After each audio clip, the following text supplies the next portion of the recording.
So hello everyone. जैसा कि आप सबको पता है कि नीट 2023 का एप्लीकेशन फॉर्म ऑनलाइन आ चुका है एंड आप लोग अब जाके अपना जो फॉर्म है उसको फिल करके नीट के लिए एलिजिबल हो सकते हैं। तो इस वीडियो में मैं आपको बहुत ब्रीफली एंड बहुत क्लियरली बताऊंगा कि कौन कौन से रिक्वायरमेंट्स हैं, कौन कौन से डॉक्यूमेंट्स आपको चाहिए एंड उनका जो साइज़ है वो क्या होना चाहिए एंड क्या कॉमन मिस्टेक्स है जो आपको अवॉइड करनी है नीट का फॉर्म भरने से पहले। मेक श्योर इस वीडियो को बिल्कुल एंड तक देखें, क्योंकि इस बार क्या हो रहा है, एनटीए ने एक एआई प्रोग्राम लगाया है जो आपकी हर एक चीज़ को नोट करेगा। अगर उसे कहीं भी हल्की सी भी गलती लग गई तो फिर वो आपके एप्लीकेशन फॉर्म को रिजेक्ट कर देगा। तो आपका जो मार्जिन ऑफ एरर है वो बहुत ही कम है, आप किसी भी तरीके की गलती नहीं कर सकते हैं। सो मेक श्योर बिल्कुल ध्यान से आप मेरी बात सुने एंड इसके बाद ही आप जाके अपना फॉर्म फिल करें।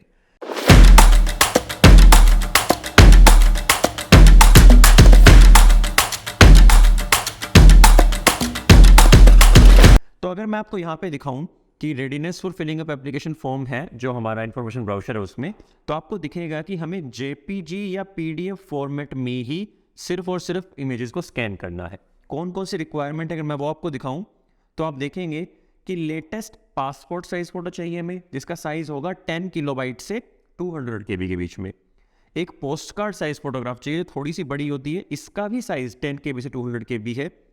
इसके अलावा आपको सिग्नेचर चाहिए, उसका साइज 4 to 30 KB है। लेफ्ट एंड राइट हैंड के थंब इंप्रेशन के साथ आपको सारे फिंगरप्रिंट्स भी चाहिए, बहुत इंपॉर्टेंट है। सिर्फ थंब इंप्रेशन मत अपलोड कर देना, आपका जो रिजेक्ट हो जाएगा आपका जो फॉर्म है। क्लास 10th का सर्टिफिकेट होना चाहिए। अगर कोई कैटेगरी के लिए आप एप्लीकेबल हैं तो उसका सर्टिफिकेट होना चाहिए। अगर आप फिजिकल डिसेबिलिटी के लिए एप्लीकेबल हैं उसका आपके पास सर्टिफिकेट होना चाहिए। सिटीजन सर्टिफिकेट अगर आपके ऊपर ये चीज़ अप्लाई होती है तो। एंड लास्ट में एड्रेस प्रूफ होना चाहिए आपके पास, प्रेजेंट और परमानेंट एड्रेस का। तो एड्रेस प्रूफ में इन्होंने ऑप्शंस दिए हैं, आधार कार्ड हो सकता है, डोमिसाइल सर्टिफिकेट हो सकता है, पासपोर्ट, वोटर आईडी कार्ड। इन सब में से आपका कोई एक डॉक्यूमेंट आपके पास होना चाहिए। आधार के लिए मैं आपको बताऊंगा, मेक श्योर आपने आधार को अपडेट करवाया हुआ है, आपका प्रॉपर एड्रेस उसमें लिखा हुआ है। कई लोगों के पास आधार कार्ड पुराना होता था जिसमें एड्रेस ढंग से नहीं लिखा होता, ना ही डेट ऑफ बर्थ लिखी होती थी। सो मेक श्योर आप फॉर्म फिल करने से पहले अगर आधार कार्ड यूज़ करने वाले हैं आप उसको अपडेट करवा लीजिए, बहुत ज़्यादा आपके काम आने वाला है। अब अगर मैं फ़ोटोज़ के बारे में आपको बताऊं तो आप यहाँ देख सकते हैं कि इन्होंने बहुत क्लियरली लिखा है कि सिर्फ और सिर्फ जेपीजी फॉर्मेट में ही आप फोटोग्राफ्स को अपलोड कर सकते हैं। बाकी सर्टिफिकेट आपके पीडीएफ में हो सकते हैं, लेकिन फ़ोटो आपको जेपीजी में रखनी है। एंड जो साइज़ है वो बहुत कम है, 10 किलोबाइट से लेकर सिर्फ और सिर्फ 200 किलोबाइट है। अब आप लोगों को शायद पता ही होगा कि हमारे जो मोबाइल फ़ोन्स हैं, कैमराज है, वो मेगाबाइट में, एमबी में पिक्चर क्लिक करते हैं, उसे केबी में कन्वर्ट करना है आपको। तो आपको बहुत सारे कन्वर्जन टूल ऑनलाइन मिल जाएंगे। इसके अलावा आप चाहें तो व्हाट्सएप पे भी आप एक दूसरे को इमेज सेंड कर सकते हैं। व्हाट्सएप ऑटोमेटिकली इमेजेस को कंप्रेस कर देता है। तो इस तरीके से ही आप अगर एक इमेज को किसी और को व्हाट्सएप करेंगे तो व्हाट्सएप अपने आप ही उसको कंप्रेस करके साइज़ कम कर देगा। आप देख लीजिए कि उसका साइज़ इसमें आ रहा है तो आप बहुत इजीली उसको इमेज को यूज़ कर सकते हैं। नहीं तो आप ऑनलाइन कंप्रेसर टूल्स आपको मिल जाएंगे, आप सिर्फ जेपीजी कंप्रेसिंग लिखिए एंड आपको बहुत सारी वेबसाइट्स मिलेंगी जहाँ से आप इसको कर सकते हैं। मेक श्योर साइज़ इसके बीच में ही हो, ना इससे ज़्यादा ना इससे कम, वरना फॉर्म रिजेक्ट हो जाएगा। पोस्ट कार्ड साइज, इसका साइज होता है 4 इंचज़ इंटू 6 इंचज़, उसका भी साइज इतना ही होगा। तो यहाँ पे जो पोस्ट कार्ड इमेज होगी उसका साइज थोड़ा बड़ा होगा ओरिजिनल इमेज का, उसको भी कंप्रेस करके आपने सेम इमेज में लेके आना है। क्लियरली लिखा है कि जो फोटोग्राफ्स है वो 1 जनवरी के बाद की होंगी, तो 1 जनवरी या उसके बाद की फ़ोटो ही आपने अपलोड करनी है, इससे पहले की कोई फ़ोटो नहीं चलेगी। एंड ये भी देखिए कि उन्होंने क्लियरली इंडिकेट करना है कैंडिडेट का नाम along with date of taking photograph, मतलब नाम नीचे लिख के फोटो के नीचे, उसके नीचे आपने लिखना है कि ये फोटो कब ली गई थी। प्रेफरेबली लिखा है इन्होंने, but to be on the safer side आप प्लीज़ इस चीज़ को करना। अभी मैं एक सैम्पल फोटो दिखाऊंगा जो एनटीए ने खुद यूज़ की है, उसमें भी इन्होंने नाम और डेट ऑफ फोटोग्राफ ली हुई है, तो आपने भी वो लिखना है। फिर इसमें लिखा हुआ कि 80% फेस कवरेज होना चाहिए, मतलब फोटो का फोकस हो फेस पे एंड फेस 80% कवर हो। इसका मतलब ये नहीं है कि फोटो का एरिया 80% फेस हो ना, जो फेस है वो 80% विजिबल होना चाहिए। मतलब आपके हेयर, आपके बाल या आपके जो कान है ये बहुत ज़्यादा ढके ना, आपने अपना फेस 80% विजिबल रखना है। तो आपने कोई कैप नहीं पहननी, कोई हैट नहीं पहननी है। अगर आपके बाल लंबे हैं तो आपको बालों को टाई करके कि आपका 80% फेस एरिया क्लियरली विजिबल हो, दोनों ईयर्स आपके क्लियरली विजिबल हो, इन्होंने ये भी लिखा हुआ है। बहुत important, picture should only be in white background, सिर्फ और सिर्फ वाइट बैकग्राउंड की पिक्चर्स ही आपकी अपलोड होंगी।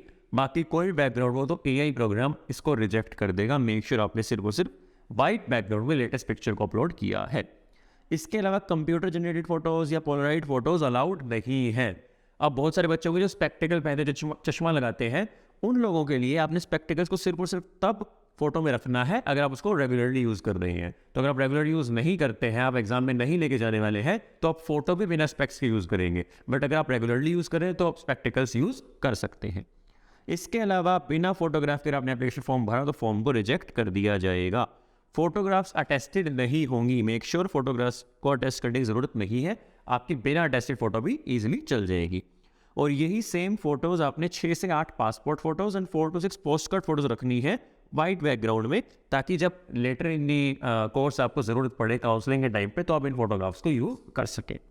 एक बहुत इंपॉर्टेंट चीज़, आपने अगर किसी और की फ़ोटो गलती से भी यूज़ कर ली, वो अनफेयर मीन्स में आएगा एंड ऐसे में क्रिमिनल केस चलेगा आपके ऊपर, क्रिमिनल एक्शन लिया जाएगा। बहुत बड़ी चीज़ है, तो मेक श्योर आप डबल चेक कर रहे हैं, आप 3 बार चेक कर रहे हैं कि फ़ोटो आप अपनी ही अपलोड कर रहे हैं।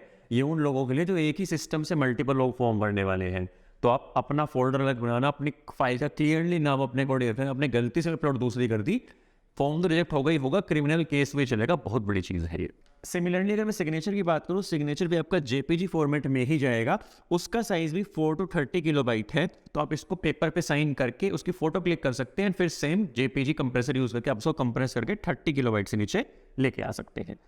इसके बाद सबसे इंपॉर्टेंट है finger and thumb impression use होंगे, ये भी JPG फॉर्मेट में होंगे एंड इनका जो साइज़ है वो 10 KB से 200 KB होगा। तो इसका मैं आपको अभी दिखाऊंगा एक सैंपल, कैसे आपने अपना जो फिंगरप्रिंट है उनको कैसे अपलोड करना है।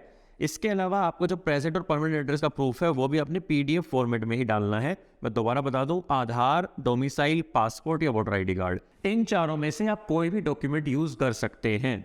अगर आपकी प्रेजेंट एंड परमानेंट एड्रेस की जो प्रूफ है वो अलग अलग है, प्रेजेंट एड्रेस अलग है, परमानेंट अलग है, तो अपने दोनों को स्कैन करके एक सिंगल PDF फाइल बनानी है, उसको अपलोड करना है। अगर present and permanent address same है तो आपका एक ही डॉक्यूमेंट चल जाएगा। तो मेक श्योर अगर आपके दोनों हैं, दो अलग अलग हैं, तो आप दोनों को मर्ज करके अपलोड करें, ना कि आप अलग अलग अपलोड करें। अब अगर मैं आपको एक सैंपल दिखा दूँ कि कैसे आपको फोटोज अपलोड करनी है, तो आप देख सकते हैं ब्राउज़र में क्लियरली लिखा है जो साइज़ है वो 10 to 200 किलोबाइट होगा, फॉर्मेट JPG होगा, वाइट बैकग्राउंड होगा एंड कैंडिडेट का नेम और डेट ऑफ टेकिंग फोटोग्राफ, ध्यान रखना डेट ऑफ बर्थ नहीं है, जिस दिन फोटो ली गई है वो डेट, ये चीज़ें आपने मेंशन करनी है पासपोर्ट साइज़ पे भी, पोस्ट कार्ड साइज़ पे भी। लेकिन जो इनका फाइल का साइज़ है वो दोनों का सेम रहेगा, ध्यान रखने वाली बात है। और अगर मैं आपको अब फिंगर और थंब इंप्रेशन दिखाऊँ, ये देखिए दोनों left hand and right hand की जो सारी फिंगर्स हैं प्लस थंब है, तो आप एक पेज लेंगे, क्लियर वाइट पेज लीजिए, उस पर आपने स्टैंप से अपने फिंगर एंड थंब को ऐसे लगाना है, फिर उसको इमेज क्लिक करके JPG फॉर्मेट में आपने उसका साइज कंफर्म करके इसको अपलोड कर देना है। सिमिलरली आपका सिग्नेचर भी कंप्यूटर जनरेटेड नहीं होना चाहिए, आपने पेन से एक ही सिंगल शॉट में सिग्नेचर करके और उसके बाद उसको आपने अपलोड करना है फोटो क्लिक करने के बाद। तो मेक श्योर आपने इन चीज़ों को 2-3 बार चेक करके फिर अपलोड किया है, क्योंकि ये वो चीज़ है जो आपने एक बार अपलोड कर दी है बाद में ठीक नहीं हो सकती है। तो आपने यहाँ पे कोई गलती नहीं करनी है। डॉक्यूमेंट्स के अलावा अगर मैं आपको एक साइड इन्फॉर्मेशन और दूँ, तो आपको सिलेबस भी दिया हुआ है इन्फॉर्मेशन बुलेटिन में, एंड कोई भी सिलेबस चेंज नहीं हुआ है। तो जो नई NCERT है उसके अकॉर्डिंग सिलेबस अभी चेंज नहीं हुआ है, सारा का सारा सिलेबस पुराना ही है। तो बहुत लोग मुझसे क्वेश्चन पूछ रहे थे कि सर हमें अभी हम क्या करें। अब क्लियरली आ गया है कि आपके जो पुरानी NCERT के टॉपिक्स हैं वो भी आपसे पूछे जाएंगे। सो मेक श्योर आप इस सिलेबस एक बार गो थ्रू कर लें। अगर कोई इसमें एडिशन या डिलीशन है, वैसे तो नहीं है, सारा कुछ पुराना ही है, बट अगर फिर भी आपको कुछ लगता है तो मेक श्योर आप उसको बिल्कुल उस हिसाब से पढ़ेंगे, आप उसको चेंज नहीं करेंगे। अगर मैं बायो में एक पॉइंट बता दूं आपको, बायो में नई NCERT में अर्थवर्म और कॉकरोच को कट करके सिर्फ फ्रॉग दिया गया है, बट इस सिलेबस में आप देखेंगे कि इन्होंने सिर्फ और सिर्फ कॉकरोच डाला है, कॉकरोच का ही ब्रीफ अकाउंट दिया हुआ है। तो अभी भी आपको सिर्फ और सिर्फ कॉकरोच पढ़ना है, अर्थवर्म और फ्रॉग नहीं पढ़ने हैं। तो कोई भी चेंज सिलेबस में एज ऑफ नाउ नहीं हुआ है। अगर अभी भी आपके पास कोई डाउट हो नीचे कमेंट सेक्शन में मुझसे पूछना है, मैं आपको जरूर आंसर करूंगा। वीडियो अच्छी लगी तो please like the video and share it with your friends. ये वीडियो देखने के बाद ही प्लीज़ फॉर्म फिल करना, क्योंकि एक बहुत ही इंपॉर्टेंट स्टेप है आपके आगे के जर्नी के लिए। मेक श्योर आपने चैनल को सब्सक्राइब किया हुआ है एंड बेल आइकन को प्रेस किया हुआ है। Thank you, all the best.